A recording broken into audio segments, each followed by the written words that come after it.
Welcome back to How to Kill a Buck, where we walk through how to target a mature buck in each different phase of the season. And today we're talking about early October, and we're going to speak to a couple high-level ideas that are on our mind at this time of the year, and then look at a specific property. This is a private piece in Michigan we'll be using as an example. So, kicking it off, Tony, when you're thinking early October, what is on your mind? You know, coming from the perspective of a guy who's probably going to be hunting public land then, I actually like early October. I know a lot of hunters don't, but for me, that's the time of year when, you know, a lot of times the opening week fervor's kind of over, and, you know, the hunters, they get it out of their system. The small game hunters are kind of the same deal.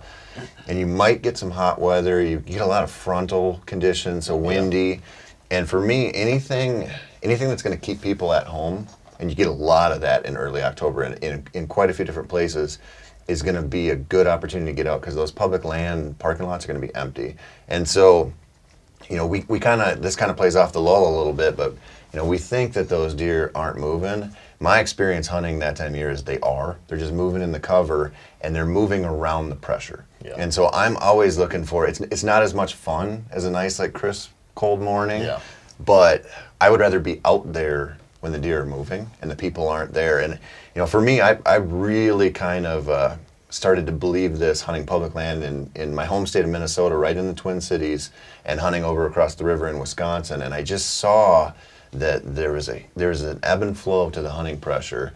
And early October, nobody wants to be out there. And, you know, you still might catch some duck hunters or something, depending on what kind of property you're on, but if it gets hot, there's fewer people out there. If it's windy, there's fewer people out there.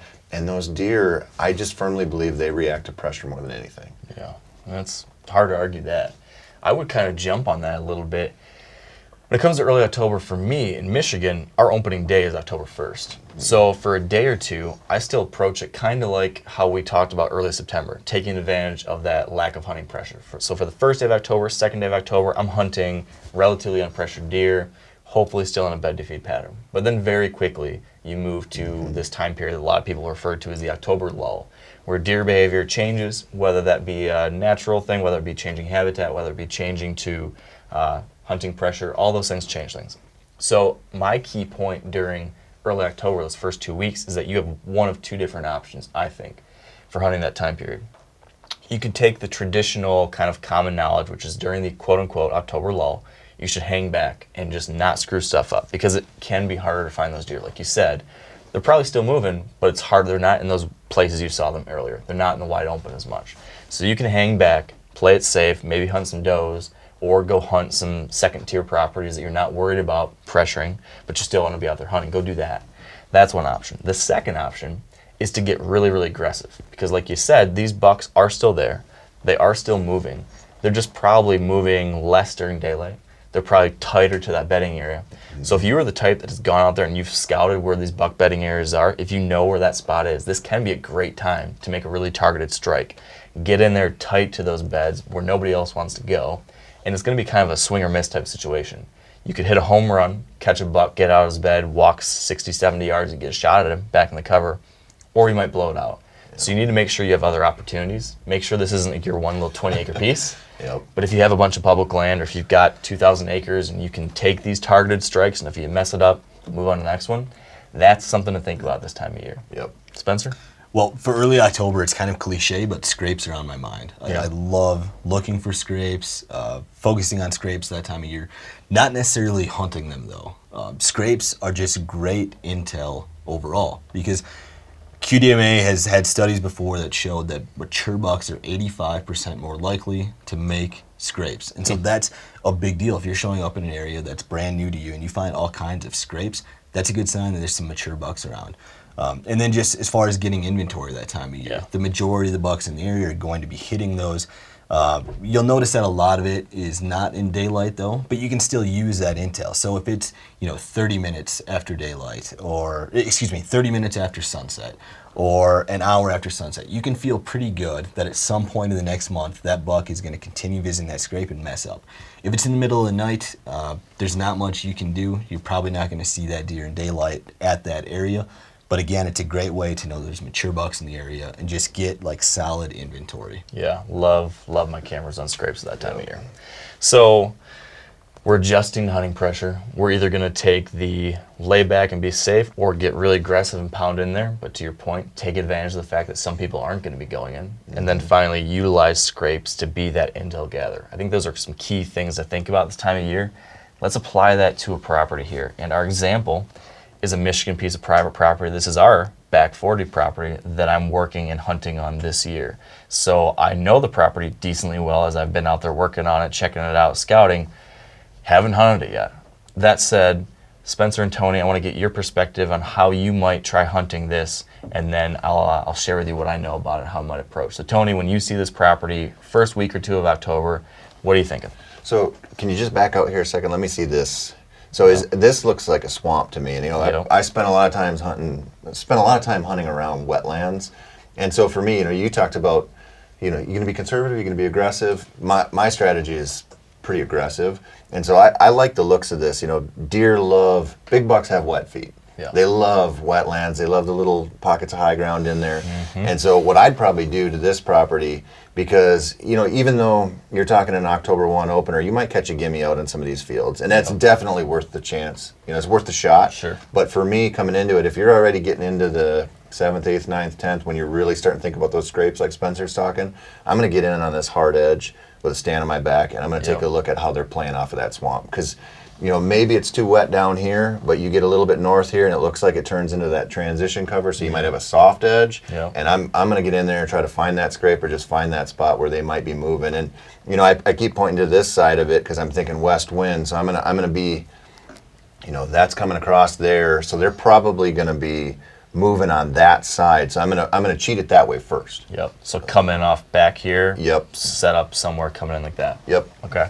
Spencer, what do you think? I look at this property and I really, really like what I see. Like, it looks awesome for whitetail hunting, but for this time of year, I also see something that'd be really, really challenging, because almost anywhere that you set up in here, which is where I, like Tony, be aggressive, set up there, you've got a bad wind direction somewhere. So if you're hunting like this, for example, I really like that point. And if you have a south wind, well, that south wind is now blowing up into all these fields. Yep. So it's really tough for early October. So I guess if I had the opportunity to hunt this property all season, I would be really safe with my winds because there's a lot of season to go. But if I'm only here for one shot, like Tony, I like setting up somewhere in here. And specifically, this point kind of stuck out to me.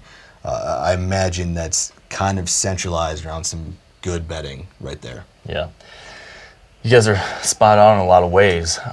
This is a big wetland here in the middle, and like you said, Tony, down south of it in the neighbor, it's much wetter, and then it gets a little bit higher in here. But it's still, there's to a degree standing water all through here, but enough little pockets and islands of high ground that, yes, what I thought when I looked at this property is that this is going to be some dynamite bedding for bucks in here. And then this hillside that you're pointing at, Tony, that is, it got kind of scattered cedars and tall prairie grass. It's a really cool spot, and does bed up and along there a lot.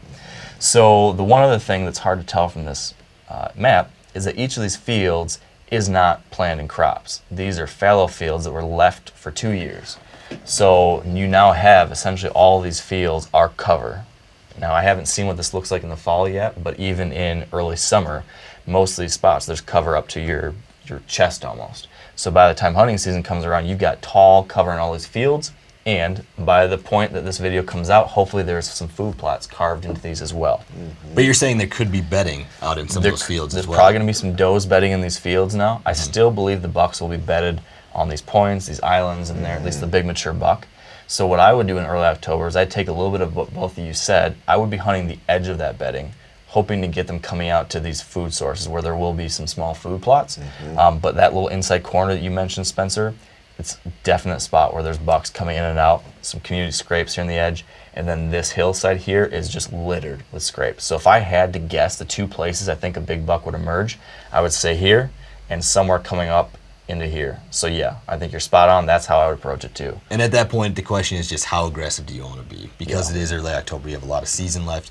How important is it that you get in there right now and try to kill one of those deer? Yeah. Well, and the other thing about that, now knowing that about that cover, so they're probably playing off the neighbor's field, because that's probably not a fallow field. Right. And you've got this nice tree line to put an observation stand in and figure out where they're popping out. And so, to that point, my plan for opening day is observation set opening night, hopefully see what they're doing, and then I'm going to try to kill in the second.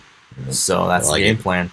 With all that said, if you're enjoying this, if you'd like more information like this, make sure you're listening to the Wired to Hunt podcast Rut Fresh episodes, in which Spencer and myself are talking through what's happening right now this week in the woods, and then interviewing 4 to 5 hunters from all across the country about what they're seeing. People like Tony telling us what they're seeing in the woods right now, how they expect things to change, and how they're hunting. So that's a weekly episode. Subscribe to the Wired to Hunt podcast to get that, and then subscribe to this YouTube channel to make sure you see the rest of these videos as well.